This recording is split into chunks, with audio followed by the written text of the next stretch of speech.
നമസ്കാരം. പുതിയ ഒരു വീഡിയോയിലേക്ക് എൻ്റെ എല്ലാ പ്രിയ സുഹൃത്തുക്കൾക്കും സ്വാഗതം. നമ്മളിപ്പോ എത്തിച്ചേർന്നിരിക്കുന്നത് കൊട്ടിയൂർ വൈശാഖ മഹോത്സവ സ്ഥലത്താണ്. അപ്പോൾ ഇന്നത്തെ വീഡിയോയിൽ നമ്മൾ കാണുന്നത് കൊട്ടിയൂർ വൈശാഖ മഹോത്സവത്തിന്റെ കാഴ്ചകളാണ്. ഒരാളുടെ പേര് ചോദിച്ചു, നീലകണ്ഠൻ. ഈ നിൽക്കുന്നതാണ് നീലകണ്ഠൻ. അവിടെ ഒരു ആശാരി ഇരുന്ന് എന്തോ പണികളിൽ ഏർപ്പെട്ടിരിക്കുന്ന കാഴ്ച. രക്തം തളം കെട്ടി നിന്നതായ സ്ഥലമാണ് കാലാന്തരത്തിൽ തിരുവഞ്ചിറയായി അറിയപ്പെടുന്നത്. ഇതിനെ രുതിരം ചിറ എന്നും. ഇനി നമ്മൾ കൊട്ടിയൂരിലെ അക്കരെ കൊട്ടിയൂർ ഭാഗത്തേക്ക് ഈ ബെയിലി പാലത്തിലൂടെ, അതായത് ഈ സൈന്യമൊക്കെ പണിയുന്ന രീതിയിലുള്ള പാലം, ഇവിടെ വഴിയരികിലെല്ലാം ഓടപ്പൂക്കൾ അങ്ങനെ തോരണം പോലെ. ഇതാണ് ഇക്കരെ കൊട്ടിയൂർ ക്ഷേത്രം. ഇക്കരെ കൊട്ടിയൂർ ക്ഷേത്രത്തിന്റെ കാഴ്ചയാണ്. 100 രൂപ തൊട്ട് ഏകദേശം 250 രൂപ വരെ വിലയുള്ള ഓടപ്പൂക്കൾ ഇവിടെയുണ്ട്. കൊട്ടിയൂരിൽ 2 ക്ഷേത്രങ്ങളാണ് ഉള്ളത്. ഇക്കരെ കൊട്ടിയൂർ ക്ഷേത്രവും അതുപോലെ തന്നെ അക്കരെ കൊട്ടിയൂർ ക്ഷേത്രവും. ഈ വൈശാഖ മഹോത്സവം, മഴക്കാലത്ത് നടക്കുന്ന ഈ ഉത്സവം നടക്കുന്നത് അക്കരെ കൊട്ടിയൂരിലാണ്. തികച്ചും വനത്തിനുള്ളിൽ കാണുന്ന ഈ ഒരു മാസത്തേക്ക് മാത്രം വെട്ടിത്തെളിച്ചെടുക്കുന്ന ഈ വനത്തിനുള്ളിലെ ക്ഷേത്രത്തിലാണ് ഈ വൈശാഖ മഹോത്സവം നടക്കുന്നത്. അപ്പോൾ ഈ കൊട്ടിയൂർ വൈശാഖ മഹോത്സവത്തിന്റെ സുന്ദരമായ ഭക്തി നിർഭരമായ കാഴ്ചയിലേക്ക് എൻ്റെ എല്ലാ പ്രിയ സുഹൃത്തുക്കൾക്കും സ്വാഗതം. ഹലോ ഗൈസ്, നമ്മളങ്ങനെ കൊട്ടിയൂർ ക്ഷേത്രത്തിന്റെ മുന്നിലാണ് എത്തിച്ചേർന്നിരിക്കുന്നത്. കൊട്ടിയൂർ ക്ഷേത്രത്തിലേക്കുള്ള ബോർഡ് നമുക്കിവിടെ കാണാം. ഈ വലിയ റോഡ് എന്ന് പറയുന്നത് ഇരിട്ടി മാനന്തവാടി സ്റ്റേറ്റ് ഹൈവേ റോഡാണ്. ഈ റോഡിനോട് ചേർന്ന് തന്നെയാണ് കൊട്ടിയൂർ ക്ഷേത്രം സ്ഥിതി ചെയ്യുന്നത്. കൊട്ടിയൂർ ക്ഷേത്രത്തിലെ വൈശാഖ മഹോത്സവം, അതിൻ്റെ വിശേഷങ്ങളൊക്കെ കാണുന്നതിന് വേണ്ടിയാണ് നമ്മളിപ്പോൾ ഇവിടെ എത്തിച്ചേർന്നിരിക്കുന്നത്. വലിയൊരു കമാനം കാണാം. അക്കരെ ക്ഷേത്രം. അക്കരെ ക്ഷേത്രത്തിലാണ് ഈ ഒരു മാസ കാലത്തെ വൈശാഖ മഹോത്സവവും മഴ ഉത്സവവും നടക്കുന്നത്. നമ്മൾ അങ്ങോട്ട് പോകുന്നുണ്ട്. അതിനു മുമ്പായി ഇവിടെ മറ്റൊരു കമാനം, അതിന്റെ നേരെ എതിർദിശയിൽ കാണാം ഇക്കരെ ക്ഷേത്രം. അപ്പോ അങ്ങോട്ട് ഇക്കരെ ക്ഷേത്രത്തിലേക്കാണ് നമ്മൾ ആദ്യം പോകുന്നത്. പ്രകൃതി സൗന്ദര്യവും ഔഷധവീര്യവും വഴിഞ്ഞൊഴുകുന്ന വയനാടൻ മലനിരകളുടെ പടിഞ്ഞാറൻ താഴ്വരയിലാണ് പ്രസിദ്ധമായ ശ്രീ കൊട്ടിയൂർ മഹാദേവ ക്ഷേത്രം സ്ഥിതി ചെയ്യുന്നത്. അപ്പോൾ ഇക്കരെ ക്ഷേത്രത്തിന്റെ കാഴ്ചകൾ കാണുന്നതിന് വേണ്ടി നമ്മൾ ഇക്കരെ ക്ഷേത്രത്തിലേക്കാണ് പോകുന്നത്. ഇക്കരെ കൊട്ടിയൂരെന്നും അക്കരെ കൊട്ടിയൂരെന്നും 2 പേരുകളിലാണ് ഈ കൊട്ടിയൂർ മഹാദേവ ക്ഷേത്രം അറിയപ്പെടുന്നത്. ഇക്കരെ കൊട്ടിയൂർ ക്ഷേത്രത്തിൽ നിത്യ പൂജാ സമ്പ്രദായമാണ് ഉള്ളത്. എന്നാൽ അക്കരെ കൊട്ടിയൂർ ക്ഷേത്രത്തിൽ വൈശാഖ മഹോത്സവ കാലത്ത് മാത്രമാണ് പൂജയും മറ്റ് കാര്യങ്ങളുമൊക്കെ ഉള്ളത്. അങ്ങനെ നമ്മൾ ഇക്കരെ ക്ഷേത്രത്തിന്റെ കാഴ്ചകൾ കാണുന്നതിന് വേണ്ടി നേരെ പോവുകയാണ്. ഉത്സവം തുടങ്ങിയ ആദ്യ ദിവസങ്ങളിൽ തന്നെയാണ് നമ്മൾ ഈ കൊട്ടിയൂർ ക്ഷേത്രം സന്ദർശിക്കാൻ വേണ്ടി വന്നത്. ഇതാണ് ഇക്കരെ കൊട്ടിയൂർ ക്ഷേത്രം. ഇക്കരെ കൊട്ടിയൂർ ക്ഷേത്രത്തിന്റെ കാഴ്ചയാണ്. അധിക ബൃഹത്തായ ഒരു ക്ഷേത്രമൊന്നുമല്ല, മാത്രമല്ല മതിൽക്കെട്ടുകളൊന്നും ഇല്ലാത്ത ഒരു ക്ഷേത്രം കൂടിയാണ് ഇക്കരെ കൊട്ടിയൂർ ക്ഷേത്രം. ശരിക്കും കാവുകൾക്ക് നടുവിലായിട്ടാണ് ഈ ക്ഷേത്രം സ്ഥിതി ചെയ്യുന്നത് എന്ന് പറയാം. അപ്പോ അതിന്റെ കാഴ്ചകളാണ് നമ്മൾ ആദ്യം ഇപ്പോൾ കണ്ടുകൊണ്ടിരിക്കുന്നത്. ക്ഷേത്രത്തെ നമ്മളൊന്ന് വലം വെച്ച് മുൻവശത്തേക്ക് വന്നു. അതിനുശേഷം നമ്മൾ ഇവിടെ ക്ഷേത്രത്തിനുള്ളിൽ എല്ലായിടത്തെയും പോലെ തന്നെ ക്യാമറയ്ക്ക് പ്രവേശനമില്ല എന്ന് പ്രത്യേകം പറയണ്ടല്ലോ. അപ്പോൾ ഈ ക്ഷേത്രത്തിന്റെ ഒന്ന് വലം വെച്ചതിന് ശേഷം നമ്മൾ വീണ്ടും റോഡിലേക്ക് പോവുകയാണ്. റോഡിൽ നിന്നും ഏകദേശം ഒരു 150-200 മീറ്റർ കയറിയാണ് ഈ ഇക്കരെ ക്ഷേത്രം സ്ഥിതി ചെയ്യുന്നത്. അപ്പോൾ ഇനി നമുക്ക് അക്കരെ ക്ഷേത്രത്തിലെ കാഴ്ചകളാണല്ലോ പ്രധാനമായും പകർത്തേണ്ടത്. അപ്പൊ അതുകൊണ്ട് തന്നെ നമ്മൾ അക്കരെ ക്ഷേത്രത്തിലേക്കുള്ള യാത്രയിലാണ്. അങ്ങനെ നമ്മൾ വീണ്ടും റോഡിലെത്തി. അപ്പോൾ റോഡിന്റെ മറുവശത്താണ് അക്കര ക്ഷേത്രം സ്ഥിതി ചെയ്യുന്നത്. ഇനി അങ്ങോട്ട് പോകാം. അപ്പോൾ റോഡിലേക്ക് എത്തിയപ്പോൾ കണ്ട ഒരു കാഴ്ച ഞാൻ പകർത്തുകയാണ്. കൊട്ടിയൂർ ഉത്സവത്തിന് വരുന്നവരെല്ലാം ധാരാളം പലഹാരങ്ങളൊക്കെ വാങ്ങിയിട്ടാണ് തിരിച്ചു പോവുക. അതുകൊണ്ട് തന്നെ വലിയ പലഹാരക്കടകൾ ഇവിടെയുണ്ട്. മറ്റ് ഒന്ന് എന്നുള്ളത് ഈ കൊട്ടിയൂരിന്റെ മാത്രം പ്രത്യേകതയായിട്ടുള്ള ഓടപ്പൂക്കളാണ്. ഗംഭീരമായ ഓടപ്പൂക്കൾ ആദ്യ ദിവസം തന്നെ അണിഞ്ഞ് ഒരുങ്ങി ഇവിടെ ആളുകൾക്ക് വേണ്ടി പ്രദർശിപ്പിച്ചിരിക്കുന്നത് കാണാം. ദക്ഷന്റെ താടിയായിട്ടാണ് ഈ ഓടപ്പൂക്കളെ കൊട്ടിയൂർ ഉത്സവവുമായി ബന്ധപ്പെടുത്തി പറയുന്നത്. ഇത് സങ്കീർണമായ ഒരു പ്രക്രിയയിലൂടെയാണ് ഈ രൂപത്തിലേക്ക് ആക്കി മാറ്റുന്നത്. ഒരെണ്ണത്തിന് 100 രൂപ തൊട്ട് ഏകദേശം 250 രൂപ വരെ വിലയുള്ള ഓടപ്പൂക്കൾ ഇവിടെയുണ്ട്. അപ്പോൾ അടുത്ത കാഴ്ചകളിലേക്ക്. അക്കരെ കൊട്ടിയൂർ ക്ഷേത്രത്തിലേക്ക് പോകുന്നതിന് മുൻപായി നമുക്ക് ഇവിടുത്തെ ബസ് സ്റ്റാൻഡിന്റെ കാഴ്ചകളൊക്കെ ഒന്ന് കാണാം. ഇതാണ് താൽക്കാലികമായിട്ടുള്ള ബസ് സ്റ്റാൻഡ്. കൂടാതെ ഇവിടെ സത്യസായി ബാവ ട്രസ്റ്റിന്റെ ഒരു മെഡിക്കൽ ക്യാമ്പും ഈ ഉത്സവം തീരുന്നിടം വരെ നടക്കുന്നുണ്ട്. ചുക്കുവെള്ളവും ഒക്കെ അവർ വിതരണം ചെയ്യുന്നുണ്ട്. കൂടാതെ KSRTCയുടെ ഒരു സ്റ്റേഷൻ മാസ്റ്റർ ഓഫീസ് താൽക്കാലികമായി ഉത്സവം തീരുന്നിടം വരെ ഇവിടെ ഉണ്ടായിരിക്കും. ഇനി നമുക്ക് അക്കരെ കൊട്ടിയൂർ ക്ഷേത്രത്തിലേക്ക് പോകാനുള്ള വഴിയിലേക്കാണ് നീങ്ങുന്നത്. ഇവിടെ വഴിയരികിലെല്ലാം ഓടപ്പൂക്കൾ അങ്ങനെ തോരണം പോലെ തൂക്കിയിരിക്കുന്നു. ആളുകൾ അങ്ങനെ അത് വാങ്ങുന്ന തിരക്കിലൊക്കെയാണ്. ഈ വഴി അക്കരെ ക്ഷേത്രത്തിലേക്കാണ് നമുക്ക് പോകേണ്ടത്. അപ്പോൾ അക്കരെ ക്ഷേത്രത്തിലേക്ക് കടന്നു പോകുമ്പോൾ കൊട്ടിയൂർ ക്ഷേത്രത്തെക്കുറിച്ചുള്ള നിരവധി ഐതിഹ്യ കഥകളിൽ അല്പമൊന്ന് പരിശോധിച്ചു പോകാം. ദക്ഷ യാഗവുമായി ബന്ധപ്പെട്ടാണ് ഈ കൊട്ടിയൂർ ക്ഷേത്രത്തിന്റെ ഐതിഹ്യമെന്ന് മിക്ക ആളുകൾക്കും തന്നെ അറിയാമല്ലോ. അങ്ങനെ നമ്മൾ ബാവലിപ്പുഴയുടെ നടപ്പു പാലത്തിലൂടെ കടന്ന് അക്കര ക്ഷേത്രത്തിലേക്കാണ് പോകുന്നത്. താഴെ ബാവലിപ്പുഴയിൽ വിശ്വാസികൾ കുളിച്ച് ഈറനോടുകൂടി ആണ് അക്കര ക്ഷേത്രത്തിലേക്ക് പോകുന്നത്. അപ്പോ ഈ കാനന വഴിയിലൂടെ ആണ് അക്കര ക്ഷേത്രത്തിലേക്ക് നമ്മൾ പോകുന്നത്. ആദ്യ ദിവസങ്ങളൊക്കെ ആയതുകൊണ്ട് തന്നെ വനങ്ങളൊക്കെ അതുപോലെ തന്നെ റോഡുകൾ മാത്രമാണ് തെളിച്ച് വൃത്തിയാക്കിയിരിക്കുന്നത്. അപ്പോ അക്കരെ ക്ഷേത്രത്തിലേക്ക് പോകുമ്പോൾ ധാരാളം വിശ്വാസികൾ ആദ്യ ദിവസം തന്നെ ഇവിടെ എത്തിച്ചേർന്നിട്ടുണ്ട്. ഇവിടം വരെയാണ് നമുക്ക് പാദരക്ഷകൾ ഉപയോഗിച്ച് സഞ്ചരിക്കാൻ കഴിയുക.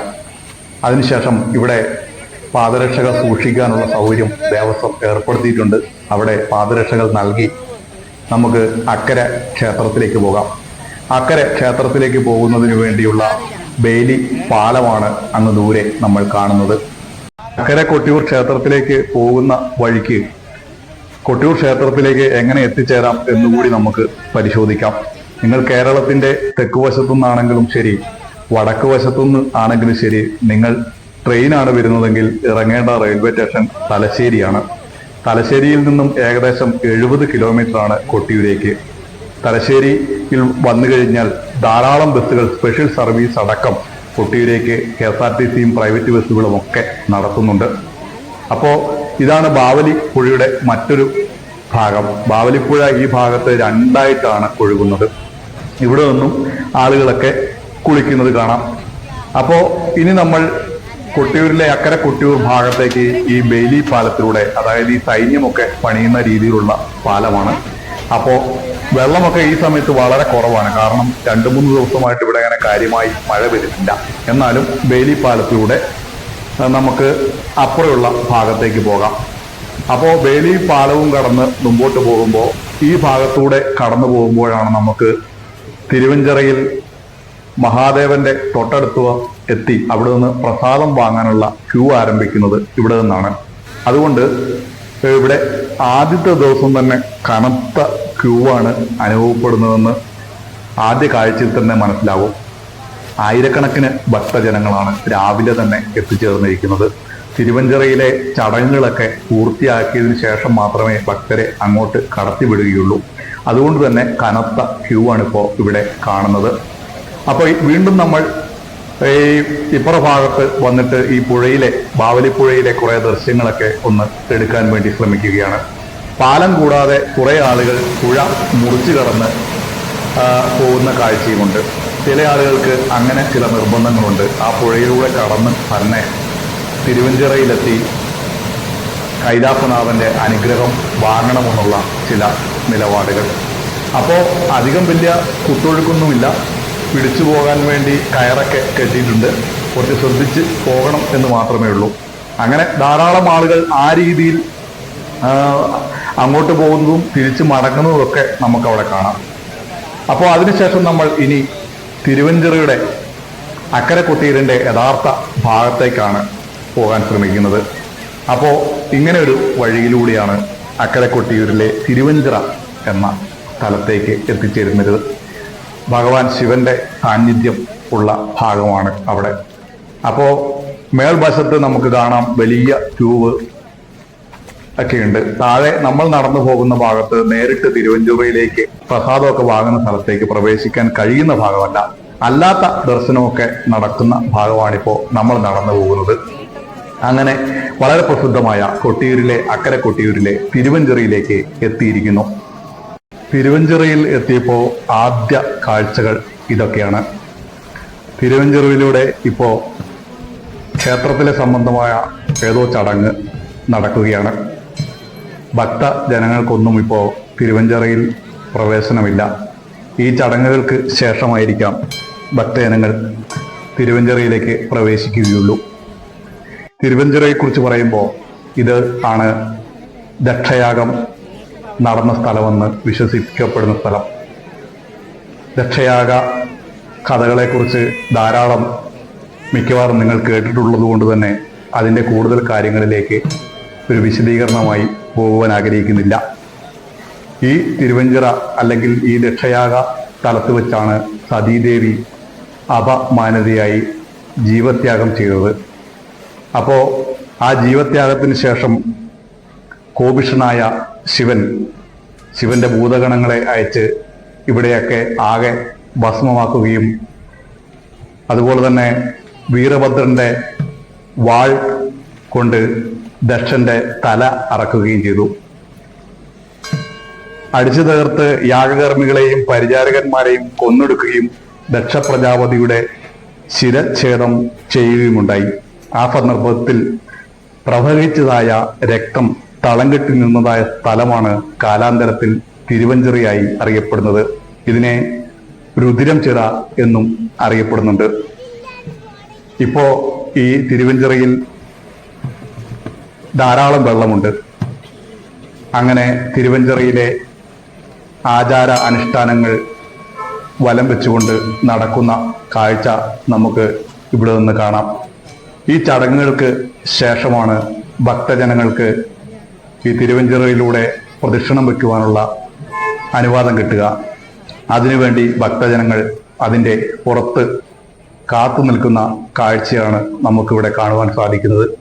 ആയിരക്കണക്കിന് ഭക്തജനങ്ങൾ ആദ്യ ദിവസം തന്നെ ഇവിടെ എത്തിച്ചേർന്നിരിക്കുന്നു. തിരുവഞ്ചിറയുടെ അതിമനോഹരമായ കാഴ്ചകളാണ് നമുക്ക് ഇവിടെ നിന്ന് നോക്കുമ്പോൾ കാണുവാൻ സാധിക്കുന്നത്. പ്രകൃതിയും മനുഷ്യനും ദൈവവുമെല്ലാം ഒന്നായി ഇണങ്ങിച്ചേർന്നുകൊണ്ട് ആചാര അനുഷ്ഠാനങ്ങൾ നടത്തുന്ന ഗംഭീരമായ കാഴ്ച കാണണമെങ്കിൽ കൊട്ടിയൂർ വരണം. ഈ അക്കരെ കൊട്ടിയൂരിലെ ചില മറ്റു കാഴ്ചകളിലേക്ക് പോകാം. ഈ ഉത്സവ സമയത്തേക്ക് വേണ്ടി മാത്രമായി ഉയർത്തിയിരിക്കുന്ന പുരകളാണ് നമ്മളിവിടെ ഈ പുല്ലുമേഞ്ഞതായി കാണുന്നത്. ക്ഷേത്രവും എല്ലാം തന്നെ ഇങ്ങനെ പുല്ലുമേഞ്ഞ് താൽക്കാലികമാക്കി ഉണ്ടാക്കി എടുക്കുന്നതാണ്.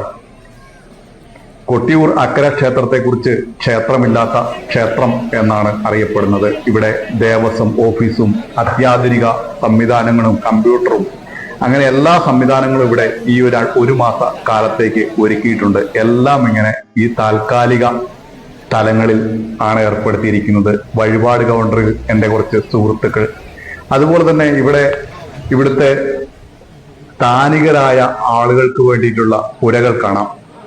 ഈ പുരകളെ കയ്യാലകൾ എന്നാണ് വിളിക്കുന്നത്. ഇതും എല്ലാം ഈ ഒരു മാസ കാലത്തേക്ക് മാത്രമായിരിക്കും ഇവിടെ. അതിനുശേഷം ഇതെല്ലാം വലിച്ച് പൊളിച്ച് കളഞ്ഞിട്ടാണ് ഇവിടെ നിന്ന് ഉത്സവം അവസാനിപ്പിച്ച് പോവുക. ഇവിടെ മറ്റൊരു കാര്യം, കൂത്ത് നടക്കുന്ന പ്രധാനപ്പെട്ട ഒരു ക്ഷേത്രം കൂടിയാണിത്. ഈ ഉത്സവകാലത്ത് ചാക്യാർ കൂത്ത് ഇവിടെ നിർബന്ധമാണ്. അതുപോലെ ജന്മാശാരി, ആശാരിയുടെ ഒരു പുരയും ഇവിടെ കാണാം. അവിടെ ഒരു ആശാരി ഇരുന്ന് എന്തോ പണികളിൽ ഏർപ്പെട്ടിരിക്കുന്ന കാഴ്ചയും കാണാം. ഏഴില്ലക്കാർ, തന്ത്രി, അങ്ങനെ പല കാഴ്ചകൾ. അവിടെ തന്നെ താൽക്കാലിക അന്നദാന കേന്ദ്രം. അതുപോലെ തന്നെ മറ്റു കാഴ്ചകളിലേക്ക് പോയാൽ പോലീസിനും ഇതുപോലുള്ള ഓല പുരകൾ മാത്രമാണ് ഇവിടെ ഉണ്ടാവുക. അതുപോലെ മെഡിക്കൽ OP സൗകര്യവും ഗവൺമെന്റിന്റെ ഇവിടെ ഏർപ്പെടുത്തിയിട്ടുണ്ട്. 3-4 ബെഡുകൾ ഇവിടെ സജ്ജീകരിച്ചിട്ടുണ്ട്. കുറച്ച് രോഗികളെയൊക്കെ ഇവിടെ പരിശോധിക്കുന്നതും ട്രിപ്പ് ഒക്കെ ഇട്ട് കിടത്തിയിരിക്കുന്നതും ഒക്കെ നമുക്ക് കാണാം. ഇനി ഉത്സവത്തിനെത്തിയ 2 ഗജവീരന്മാരുടെ കാഴ്ചയിലേക്കാണ് പോകുന്നത്. ഒരാളുടെ പേര് ചോദിച്ചു, നീലകണ്ഠൻ. ഈ നിൽക്കുന്നതാണ് നീലകണ്ഠൻ. ഇവർ കുന്നംകുളത്തു നിന്ന് ഈ ഉത്സവ പരിപാടിയിൽ പങ്കെടുക്കാൻ വേണ്ടി എഴുന്നള്ളിപ്പിനും മറ്റുമൊക്കെയായി എത്തിച്ചേർന്നതാണ്. ഇദ്ദേഹത്തിന്റെ പേര് രാജീവ്. രണ്ടുപേരും അങ്ങനെ ഭക്ഷണം കഴിച്ച് വിശ്രമത്തിലാണ്.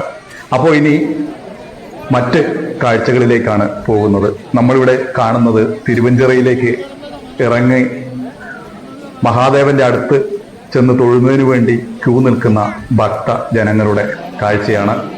അവിടെ ഇപ്പോൾ നല്ല ചുക്ക് കാപ്പി വിതരണം നടക്കുന്നുണ്ട്. ഇതെല്ലാം ദേവസ്വം ബോർഡിന്റെ കീഴിൽ തന്നെയുള്ള സന്നദ്ധ സംഘടനകളാണ് ഈ ചുക്ക് കാപ്പി വിതരണം നടത്തുന്നത്. അപ്പോൾ ഒരു ഗ്ലാസ് ചുക്ക് കാപ്പിയൊക്കെ ഞാനും കുടിച്ചു. നല്ല രുചിയുള്ള, നല്ല ചൂടുള്ള ചുക്ക് കാപ്പി. ഏതായാലും ദാഹിച്ചിരുന്നപ്പോൾ ചുക്ക് കാപ്പി നന്നായി. അപ്പോൾ അങ്ങനെ ആയപ്പോഴേക്കും ഇതാ തിരുവഞ്ചിറയിലെ ചടങ്ങുകളെല്ലാം കഴിഞ്ഞതിന് ശേഷം ഭക്തജനങ്ങൾക്ക് തിരുവഞ്ചിറയിൽ പ്രവേശിക്കാനുള്ള അനുമതി കൊടുത്തു. അപ്പോൾ 100 കണക്കിന് ഭക്തജനങ്ങൾ ഒരു ആരവമായി തിരുവഞ്ചിറയെ വലം വെക്കുന്ന സുന്ദരമായ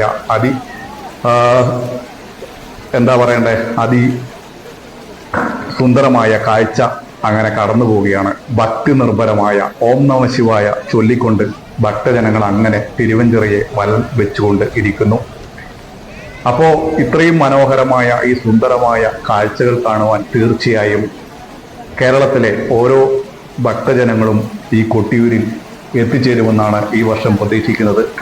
പ്രാക്കൂഴത്തിന് ആരംഭിച്ച് രോഹിണി ആരാധനയോടുകൂടിയാണ് 1 മാസക്കാലം നീണ്ടു നിൽക്കുന്ന കൊട്ടിയൂർ ഉത്സവം സമാപിക്കുന്നത്. അതിനിടയ്ക്ക് ഏറ്റവും പ്രധാനപ്പെട്ട ചടങ്ങ് എന്ന് പറയുന്നത് ഇളനീർ വെപ്പും അതുപോലെ പിറ്റേന്ന് നടക്കുന്ന ഇളനീരാട്ടവുമാണ്. ആ സമയങ്ങളിലൊക്കെയാണ് ഏറ്റവും കൂടുതൽ ഭക്തജനങ്ങൾ കൊട്ടിയൂരിൽ എത്തിച്ചേർന്നിരിക്കുന്നത്. അപ്പോൾ ഇതാണ് മണിത്തറ എന്ന് പറയുന്ന ഭഗവാന്റെ ആരൂഢ സ്ഥാനം. അപ്പോൾ തീർച്ചയായും നിങ്ങൾ ഓരോരുത്തരും ഈ കൊട്ടിയൂർ മഴ ഉത്സവത്തിന് ഇവിടേക്ക്, ഈ കൊട്ടിയൂരിലേക്ക് ഈ വർഷം എത്തിച്ചേരണമെന്നാണ് എനിക്ക് നിങ്ങളോട് അഭ്യർത്ഥിക്കാനുള്ളത്. തീർച്ചയായും വ്യത്യസ്തമായ ഒരു അനുഭവം തന്നെയായിരിക്കും കൊട്ടിയൂർ ഉത്സവം. അപ്പോ കൊട്ടിയൂർ വൈശാഖ മഹോത്സവത്തിന്റെ ആ സ്ഥലത്താണ് ഞാൻ ഇപ്പോൾ ഉള്ളത്. തിരുവഞ്ചിറയിലാണ് ഇപ്പോൾ ഞാൻ നിന്ന് നിങ്ങളോട് സംസാരിക്കുന്നത്. വൈശാഖ മഹോത്സവത്തിന്റെ സുന്ദരമായ ഭക്തി നിർഭരമായ കാഴ്ച നിങ്ങൾക്ക് ഇഷ്ടപ്പെട്ടു എന്നാണ് ഞാൻ വിചാരിക്കുന്നത്. വീഡിയോ ഇഷ്ടപ്പെട്ടാൽ തീർച്ചയായും ലൈക്ക് ചെയ്യണം. അതുപോലെ മറ്റ് ആളുകൾക്ക് വീഡിയോ ഷെയർ ചെയ്യുകയും കൂടെ വേണം. അപ്പോൾ നമസ്കാരം.